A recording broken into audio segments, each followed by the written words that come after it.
was long and wound about him like a tail.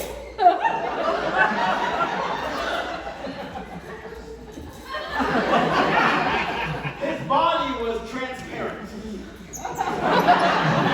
That they sought to interfere for good in human matters and had lost the power forever. Scrooge closed the window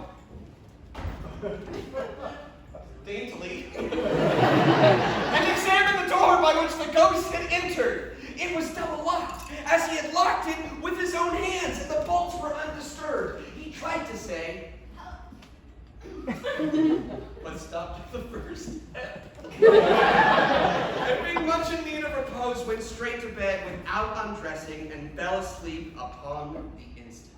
Diminished to a child's proportions, his hair hung about his neck, and down his back was white as if with age, and yet the face had not a wrinkle in it. But the strangest thing about it was that from the crown of its head there sprung a bright, clear jet of light by which all this was visible. Are you the spirit, sir, whose coming was foretold to me? I am. Who and what? And a little girl, much younger than the boy, came darting in. And putting her arms about his neck and loving kissing him, addressed him as her.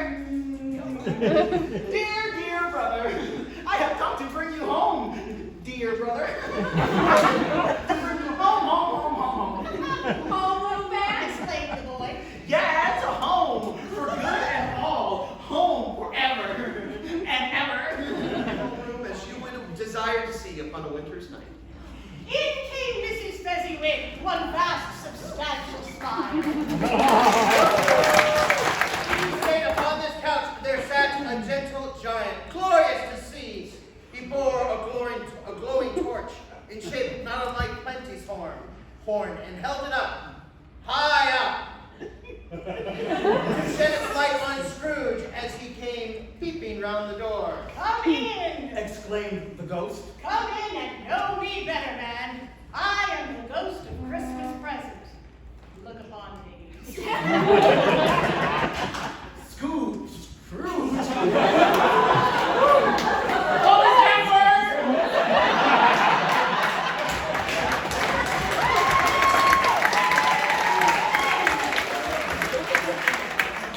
Scrooge reverently did so.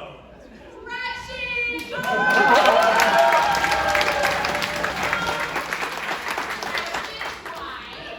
Dressed out but poorly. In a twist. Dr. Dickens. But in a twice-turned gown. But brave. In ribbons, which are cheap. And make a good...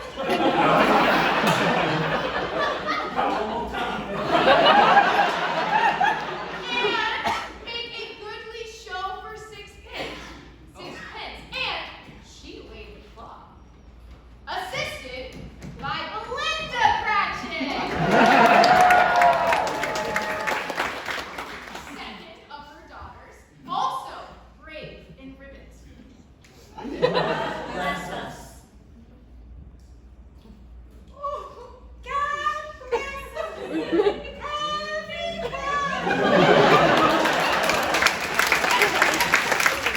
There was nothing of high mark in this.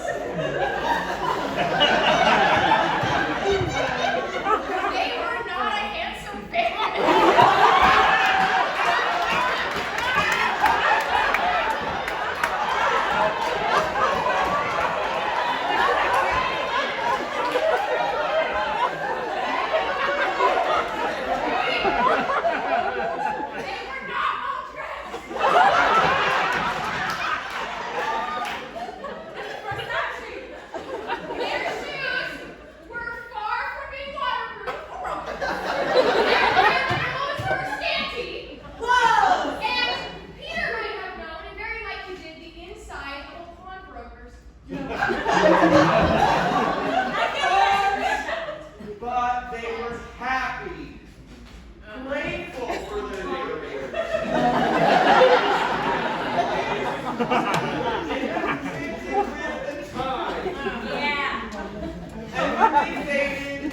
and looked happier yet in the bright sprinklings of the sun. Scrooge had his eye upon them, and Walking home from our house Christmas Eve. You can sing the songs of sweet as Santa.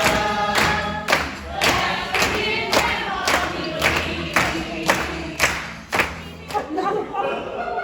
I have impressions of the ghost of Christmas yet to come. You are about to show me shadows of the things that have not happened, but will happen in the time before us. Is that so, Spirit? Ghost of the future. You are more than any specter I have seen. As I know your purpose is to do me good, and I hope to live to be another man from what I was, I am prepared to bear you company. Men's courses will foreshadow certain ends, to which, if persevered in, they must lead. But if the courses be departed from, the ends will change. Say it is thus from what you show me. Scrooge read upon the stone of the neglected grave. Ebenezer Scrooge? Am I that man who lay upon the bed? Oh, no, Spirit! No! Spirit, hear me! I am not the man I was. I will not be the man I must have been before this intercourse. Why show me this if I am past all hope? Good Spirit, your nature intercedes for me and pities me. Assure me that I might yet change these shadows that you have shown me by an altered life. I will honor Christmas in my heart and try to keep it all the year. I will live in the past, the present, and the future. The spirits of all three shall strive within me. I will not shut out the lessons that they teach. Oh, help me that I sponge away the writing on this stone.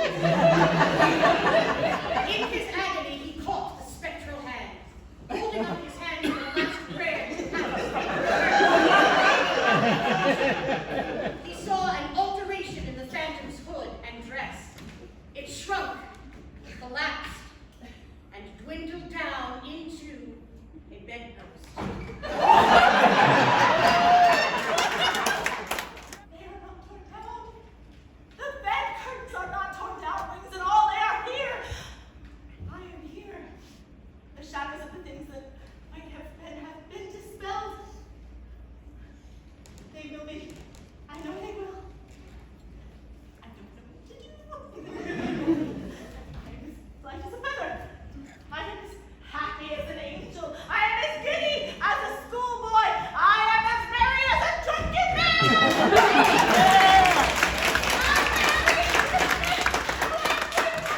A happy new year to all the world. I don't know what table month it is.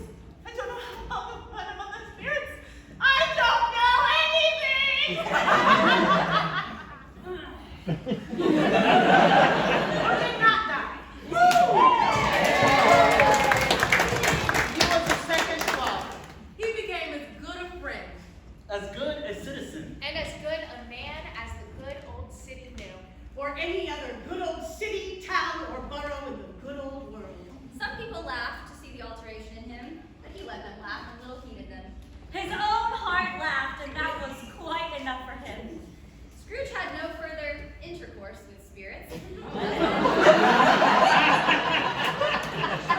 upon the total abstinence principle thereafter. Okay. And it was always said of him that he knew how to keep Christmas well. If any man alive possessed the knowledge. May that truly be said of us, of all of us. And so, as Tiny Tim, who was the goodest of good